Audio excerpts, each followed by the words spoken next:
नमो नमो मौर्य नमामि देवी नर्मदे। फिर से आपको स्वागत है व्याकरण वाली परिवार में। और आज वर्ग 2 जो मध्य प्रदेश परीक्षा चल रही है, शिक्षक पात्रता परीक्षा, उसमें एक चैप्टर लिया गया है 8th क्लास से, प्राचीन भारतीय वैज्ञानिक। जो हमारे पुराने वैज्ञानिक उन्होंने क्या खोज की है, और सीधा है उन्हीं के भरोसे आज हम चल रहे हैं जो उन्होंने खोज की है। तो किसने क्या खोज की है, अब इसको पढ़ने के लिए हमेशा हम ना एकदम से विचलित हो जाते हैं कि याद क्यों नहीं हो रहा है। तो उसका सीधा सा सिद्धांत भाई, अलग अलग कर लो। हमने आर्यभट्ट को अलग कर लिया, बराहमीर को अलग कर लिया, सुश्रुत को अलग कर लिया। तो अब पहले हम लेके आए हैं आर्यभट्ट। अब जब हम आर्यभट्ट पूरा पढ़ लेंगे उसके बाद हम चलेंगे किस पे, बराहमीर पे, और बराहमीर के बाद हम किस पे चलेंगे, सुश्रुत पर। इस प्रकार तीनों का अलग अलग याद गए, अपने आप याद हो जाएगा। अरे आपको रोटी खानी है तो पूरी थोड़ी ना खाओगे कि पूरी रोटी लियो खा ली, तोड़ के ही खाओगे ना, तभी तो अच्छे से खा पाओगे। तो वही तो ये भी है भाई, इसमें कोई नई चीज थोड़ी ना है। याद करने के बहुत सरल तरीका, एक एक खंड कर करके याद कर लीजिए। सबसे पहला, प्राचीन भारतीय वैज्ञानिक, ठीक है, जिन्होंने खोज की है, पहला है आर्यभट्ट। अब इसमें भट्ट का अर्थ समझ लीजिए पहले आप, ठीक है। आर्यभट्ट, भट्ट का अर्थ होता है योद्धा, युद्ध का अर्थ होता है लड़ने वाला, ठीक है। जो हमेशा अपनी चुनौतियों से लड़ता रहे, केवल युद्ध में न लड़े कि तलवार बम ही चलाता रहे, वो नहीं, जो अपनी समस्याओं से लड़ता है वो भी क्या कहलाता है, भट्ट कहलाता है। तो आर्यभट्ट, ठीक है। चलिए अब शुरू करते हैं। पृथ्वी सूर्य की परिक्रमा करती है, किसने कहा, आर्यभट्ट ने। पृथ्वी सूर्य की परिक्रमा करती है, किसने कहा, आर्यभट्ट ने। पृथ्वी सूर्य के चारों ओर से घूमती है, किसने कहा, आर्यभट्ट ने। पृथ्वी ही घूमती है, सूर्य नहीं घूमता, किसने कहा, आर्यभट्ट ने। तो पृथ्वी सूर्य की क्या करती है, परिक्रमा, किसने कहा, आर्यभट्ट ने। भूलोगे कभी, भूलने देंगे तब तो भूलोगे। दूसरा, पृथ्वी गोल है, अरे गोल है तब तो घूम रही है, गोल है तब तो क्या करेगी, घूमेगी। अगर चौकोर होती तो क्या घूमती, कोना ना फंस जाता कहीं। साइकिल का चक्का, गाड़ी का चक्का, बस का चक्का गोल होता है तब तो घूमता है, ठीक है। तो सीधी सी बात है, जब पृथ्वी सूर्य की परिक्रमा कर रही मतलब गोल है, तो ये पृथ्वी कैसी है, गोल है। आगे, पृथ्वी अपनी धुरी पर घूमती है। हाँ भैया, सबसे महत्वपूर्ण, पृथ्वी अपनी धुरी पे घूमती है, किस पे, धुरी पर। आप साइकिल चलाते हैं, गाड़ी चलाते हैं, तो गाड़ी का चक्का घूमता है तो क्या पूरी गाड़ी घूम जाएगी क्या, नहीं। कुछ लोग बोलते हैं सर अगर पृथ्वी गोल है और घूम रही है, सूर्य की परिक्रमा कर रही है, तो फिर हम क्यों नहीं चल रहे ऐसे ऐसे, टिंग डिंग डंग डंग डिंग डिंग डंग। अरे भैया, वो अपनी धुरी पे घूम रही है। देख लीजिए धुरी क्या कहलाता है ये, ठीक है। इस पे आप चक्का नहीं बना रहता है गाड़ी का, ऐसा बना रहता है ना। तो ये अपनी धुरी पे घूम रही है, ये हिस्सा कभी नहीं घूमेगा, ठीक है। ये कभी नहीं घूमेगा, ये अपनी धुरी पे घूमेगी ऐसी। अब आया समझ में, ये कहाँ घूम रही है, अपनी धुरी पे, तो ये घूमेगी, ये नहीं घूमेगी। जैसे साइकिल के चक्के में एक ऐसा बैरिंग लगा रहता है, उस पे चक्का घूमता है, गाड़ी में भी एक बैरिंग लगा रहता है, उसमें ऐसा चक्का घूमता है। तो ऐसे ही पृथ्वी घूम रही अपनी धुरी पर, ठीक है। आ गया समझ में, हाँ। पहला, पृथ्वी किसकी परिक्रमा कर रही, सूर्य की, किसने कहा, आर्यभट्ट ने। पृथ्वी गोल है, किसने बताया, आर्यभट्ट ने। पृथ्वी अपनी धुरी पे घूम रही, किसने कहा, आर्यभट्ट ने। काल गणना किसने सिखाई, आर्यभट्ट में। काल मतलब होता समय, समय की गणना करना, समय को गिनना किसने सिखाया, किसने बताया, आर्यभट्ट ने। आप देखना, जो पंचांग रहती है उसमें 1 साल 2 साल पहले ही लिख देते हैं कि इस दिन सूर्य ग्रहण होगा इतने बज के इतने सेकंड पर होगा, इस दिन चंद्र ग्रहण होगा इतने बजकर इतने सेकंड पर होगा, और उतने ही समय होता है, 1 सेकंड भी आगे पीछे नहीं होता। ये काल गणना कहलाती है, ये समय गिनना कहलाता है। ये किसने सिखाया है, आर्यभट्ट ने। और आगे चलिए, खगोल शास्त्र, सूर्य चंद्रमा तारे के विषय में किसने बताया है, आर्यभट्ट ने। इनकी खोज किसने की है? आर्यभट्ट ने। इनके विषय में लिखा किसने? आर्यभट्ट ने। इनके बारे में बताया किसने? आर्यभट्ट ने। गणित किसने सिखाई? आर्यभट्ट ने। गणितज्ञ कौन है? आर्यभट्ट है। आर्यभट्ट क्या है? गणितज्ञ है। आर्यभट्ट क्या है? कालगणना है। आर्यभट्ट क्या है? खगोल शास्त्र है। मतलब सब कुछ क्या है? आर्यभट्ट है। अब भूल के दिखाओ आप। अरे भैया याद हो गए पूरा। देखो, पृथ्वी गोल है किसने कहा? आर्यभट्ट ने। कालगणना किसने लिखी? किसने बताया प्रमाणित? आर्यभट्ट ने। खगोल शास्त्र की खोज किसने की? आर्यभट्ट ने। गणितज्ञ कौन है? आर्यभट्ट। पृथ्वी सूर्य की परिक्रमा कर रही किसने कहा? आर्यभट्ट ने। पृथ्वी गोल है किसने कहा? आर्यभट्ट ने। हो गए आर्यभट्ट के पूरे प्रश्न।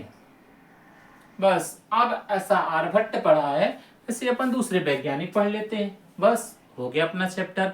इसको ना बार बार सुन लीजिएगा, आपको याद हो जाएगा, निश्चित है, पक्का है। प्रमुख वैज्ञानिक में अभी हमने पढ़ लिया आर्यभट्ट। अब आर्यभट्ट के बाद हम लेके आए हैं सुश्रुत। प्राचीन भारतीय वैज्ञानिक पढ़ रहे हैं, वर्ग 2 की तैयारी चल रही है, एमपी। चलिए भाई आगे। सुश्रुत है कौन? जैसे आर्यभट्ट ने बताया कि पृथ्वी गोल है, पृथ्वी क्या कर रही है? परिक्रमा कर रही है।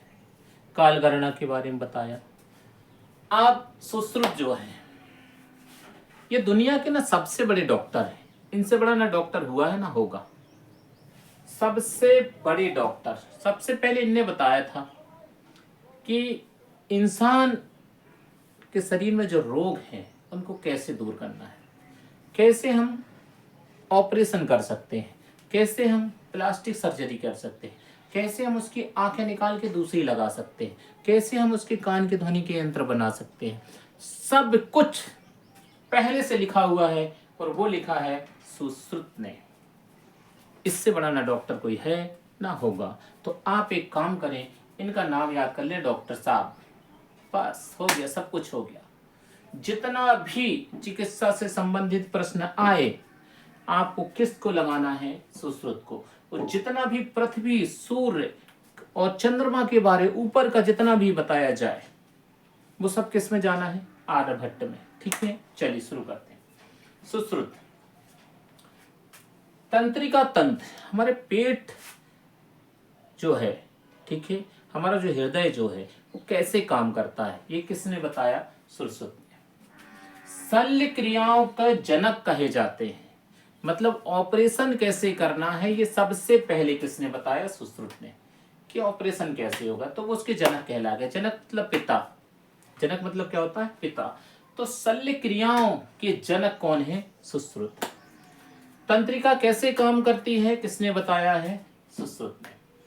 त्वचारोपण कैसे होगा, अर्थात प्लास्टिक सर्जरी कैसे होगी, बड़े बड़े जो एक्टर लोग हैं, अभिनेता हैं, खिलाड़ी हैं, जो प्रसिद्ध हैं, ये कई लोग अपनी सुंदरता बढ़ाने के लिए प्लास्टिक सर्जरी कराते हैं, अर्थात ये बदलवाते हैं, चेहरा का बदलवाते हैं।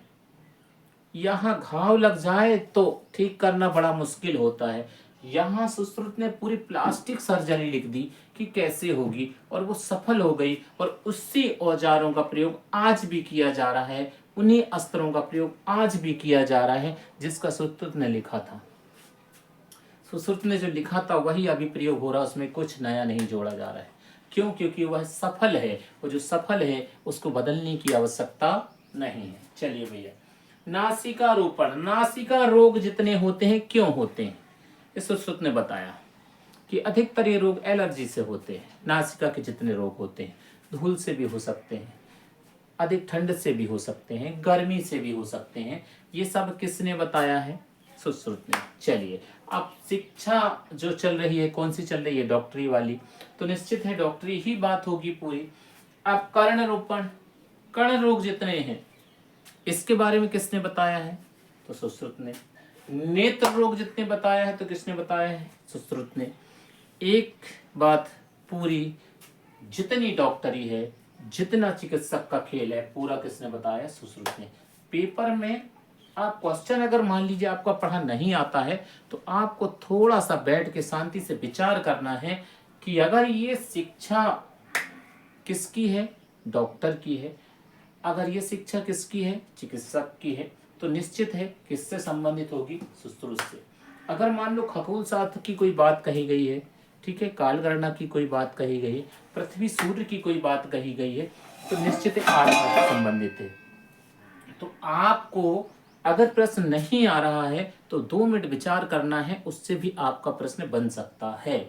इसलिए आपको ये सब बना के दिखाया जाता है, क्योंकि इसको देखने से याद हो जाता है। कुछ नहीं करना है, सुश्रुत, तंत्रिका तंत्र, पेट और सब के बारे में बताता है, शल्य चिकित्सा, ऑपरेशन के बारे में बताता है, त्वचा, ठीक है, रोपण, प्लास्टिक सर्जरी का ज्ञान देता है, नासिका रोपण का देता है, कर्ण रोपण का देता है और नेत्र रोपण का देता है। सबसे महत्वपूर्ण आपको याद रखना है, शल्य क्रियाओं के जनक कौन है, तो शल्य क्रियाओं के जनक कौन है, सुश्रुत। अब पर एक काम करते हैं, जितने लोगों ने जिसका निर्माण किया है अब उनके बारे में पढ़ लेते हैं, अपना ये चैप्टर पूरा हो जाएगा। आर्यभट्ट पढ़ लिया, सुश्रुत पढ़ लिया। अब और प्रमुख वैज्ञानिक, भारतीय प्रमुख वैज्ञानिक कौन से, प्राचीन वाले। अब सुनिए, वराहमिहिर, इन्होंने लिखा क्या है, इन्हें प्रमुख ग्रंथ कौन सा है, तो यह है व्रत संहिता। उसे विषय वस्तु क्या है, ज्योतिष है और वस्तुशास्त्र है। ज्योतिष आप जानते हैं, वस्तुशास्त्र किस घर में घर बनाना है तो किस स्थान पे क्या रखना है, कहाँ मंदिर बनाना है, कहाँ शयन कक्ष होगा, कहाँ पे रसोई घर होगा, ये सब बताया जाता है। ऑफिस बनाना है तो कहाँ पर क्या रखा जाएगा, इसका वर्णन वास्तुशास्त्र ज्योतिष में है। लिखा किसने है, वराहमिहिर ने। बुक का नाम क्या है, बृहद संहिता, ठीक है। दूसरा देखिए, पाणिनि, ठीक है, इन्होंने लिखी क्या है, अष्टाध्यायी। अष्टाध्यायी में क्या है, व्याकरण। दुनिया में जितनी व्याकरण हम पढ़ रहे हैं ना, हिंदी संस्कृत की जो कुछ ही पढ़ रहे हैं, वो किसने लिखी है, पाणिनि ने। मतलब पाणिनि क्या है, उसके जनक हैं। बुक क्या है इनकी, अष्टाध्यायी। और क्या लिखा है इन्होंने, व्याकरण। चलिए, पतंजलि, ठीक है, फिर से एक वैज्ञानिक, कौन सा, पतंजलि। योग सूत्र लिखा है इन्होंने, और योग के बारे में इसमें बताई जाती है। तो रामदेव बाबा जो हैं वो पतंजलि के शिष्य ही हैं। पतंजलि जो है उनके शिष्य हैं, इसीलिए वो अपना सब काम अपने गुरु जी के नाम पे करते हैं, ठीक है। सब लिखते हैं पतंजलि पतंजलि। तो पतंजलि जो है वो योग सूत्र है, उनकी बुक है, और योग की विषय वस्तु बताई गई, मतलब योग के विषय में बतलाया गया है। पराशर, पराशर जो ऋषि है इनको महत्वपूर्ण माना गया है। वृक्ष यजुर्वेद, वृक्ष यजुर्वेद है ये वृक्षों से कौन कौन सी दवा बन सकती है, वृक्ष की पत्ती से कौन सी दवा बनेगी, उसकी जड़ से कौन सी दवा बनेगी, उसकी डाल से कौन सी दवा बनेगी, उसके मूल से कौन सी दवा बनेगी, ये सब अगर आपको जानना है तो आपको पराशर वृक्ष यजुर्वेद पढ़ना पड़ेगा, जिसकी विषय वस्तु है वनस्पति विज्ञान। वनस्पति विज्ञान इन्होंने ही लिखा है कि वृक्ष का एक एक छोटा छोटा तना भी औषधि का काम करता है। फल तो करता ही है काम, फूल भी हमें प्राप्त होता है, वृक्षों से हमें छाया भी प्राप्त होती है, अमूल्य लकड़ी भी प्राप्त होती है, लेकिन साथ में हमें अनेक प्रकार की औषधि प्राप्त होती है। ये किसने लिखा है, पराशर ने। क्या नाम है बुक का, वृक्ष यजुर्वेद, और इसकी विषय वस्तु क्या है, वनस्पति विज्ञान। चरक, चरक संहिता, चरक संहिता, ठीक है, लिखी किसने है, चरक ने। इन्हीं के नाम पे बुक का नाम क्या रख दिया, चरक संहिता। इसमें क्या होता है, यजुर्वेद। आयुर्वेद है ये, आयुर्वेद यही देसी दवाई का जो प्रयोग होता है। लिखा किसने है, चरक ने। आज से कई हजार वर्ष पहले जब डॉक्टर नहीं थे, ऑक्सीजन लगाने की व्यवस्था नहीं थी, ऑपरेशन करने की व्यवस्था नहीं थी, हड्डी टूट जाए तो जोड़ने की व्यवस्था नहीं थी, तब ये दोनों ही हैं जिन्होंने मोर्चा संभाला था। इन्हीं के द्वारा बताई हुई वस्तुओं का प्रयोग करके लोग अपना इलाज करते थे, ठीक है। तो वृक्ष यजुर्वेद आए अगर तो कौन है, पराशर, और चरक आए तो कौन है, चरक संहिता है। अभी ये हुआ आपका वैज्ञानिक और उनके रचनाकार और साथ में उनकी विषय वस्तु।